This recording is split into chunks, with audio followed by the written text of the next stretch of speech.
गंगा नदी में डूबी हुई 5 साल की बच्ची को बचाने चले आए स्वयं महादेव।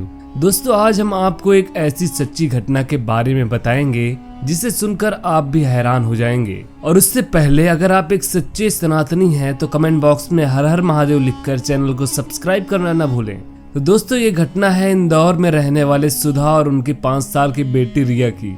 सुधा महादेव की बहुत बड़ी भक्त थी। सुधा की शादी 2015 में ऋतिक नाम के लड़के से होती है, जो एक साधारण से ऑफिस में काम किया करता था। सुधा हमेशा महादेव की भक्ति में इतनी मग्न रहती थी कि उसे किसी और कामों की तो सुध ही नहीं रहती। और इसी बात पर सुधा और उसके पति के बीच काफी अनबन अक्सर हुआ करती थी। सुधा महादेव पर सबसे ज्यादा भरोसा करती थी। वो मानती थी कि समस्या चाहे कुछ भी हो, उसे महादेव हमेशा उसके साथ रहेंगे। सुधा को पता था कि एक संतान के बाद उसके पति की बेरुखी भी खत्म हो जाएगी, पर डॉक्टर ने सुधा को साफ तौर पर कह दिया था कि वो अब कभी भी मां नहीं बन पाएगी। खबर सुनकर सुधा पूरी तरह से टूट चुकी थी, पर मन ही मन विश्वास था कि महादेव उसकी भक्त की ये सलाह कभी नहीं दे सकते। जब से उसने डॉक्टर से मां न बन पाने की खबर सुनी, उसके बाद से वो महादेव की भक्ति में और ज्यादा लीन होने लगी थी। वो हर दिन महादेव से संतान प्राप्ति की कामना करती। देखते ही देखते 2 साल गुजर गए और सुधा अब संतान प्राप्ति के सुख से वंचित है। अब सुधा का उसके पति के साथ संबंध बिगड़ने लगा और एक समय के बाद उसका पति उसे छोड़कर चला गया। अब सुधा अपने पूरे जीवन काल में अकेली हो गई। सुधा अक्सर अपने इलाज के लिए अस्पताल जाया करती थी। एक दिन जब वो अपने इलाज के लिए अस्पताल गई तो डॉक्टर ने बताया कि एक महिला ने आज ही सुबह अपने बच्चे को जन्म दिया है और जन्म देने के बाद उसकी मृत्यु हो गई और वो बच्चे को संभालने वाला कोई भी नहीं है। तो यदि वो चाहे तो उस बच्चे को गोद ले सकती है। ये बात सुनकर सुधा को तो जैसे उसकी खोई हुई जिंदगी वापस मिल गई।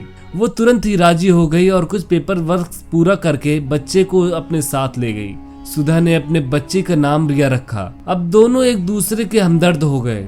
कभी सुधा को महसूस नहीं हुआ कि रिया उसकी खुद की संतान नहीं है। हर साल सुधा रिया का जन्म मनाती, उसकी छोटी बड़ी ख्वाहिशें पूरी करने की कोशिश करती, साथ मिलकर हंसती, साथ मिलकर रोती और इस प्रकार दोनों अपने जीवन में खुशी खुशी जीने लगे। 2022 के मई महीने में सुधा की बेटी दिया का 5वां जन्मदिन था। सुधा अपने बेटी की इस जन्मदिन पर बहुत धूमधाम से मनाने चाहती थी, तो सुधा सुबह उठी, हर दिन की तरह भोलेनाथ की पूजा करके रिया के जन्मदिन की तैयारी करने में भिड़ गई। तभी बाहर रिया खेलने जाने की जिद करने लगी। बहुत मना करने के बाद भी वो नहीं मानी। सुधा ने कहा जल्दी आना, रिया को खेलने के लिए बाहर भेज दिया। कुछ देर बाद अचानक आस पड़ोस में हल्ला होने लगा कि रिया पास के नदी में खेलते खेलते गिर गई है। ये खबर सुनकर तो सुधा के पैरों तले जमीन खिसक गई और वो रोते रोते वो उस नदी के पास पहुंची और उसने देखा कि रिया नदी में गिरकर जोर जोर से चिल्ला रही है। सुधा वहीं जमीन पर बैठकर भोलेनाथ से प्रार्थना करने लगी कि आपने ही तो मुझे रिया से मिलवाया है,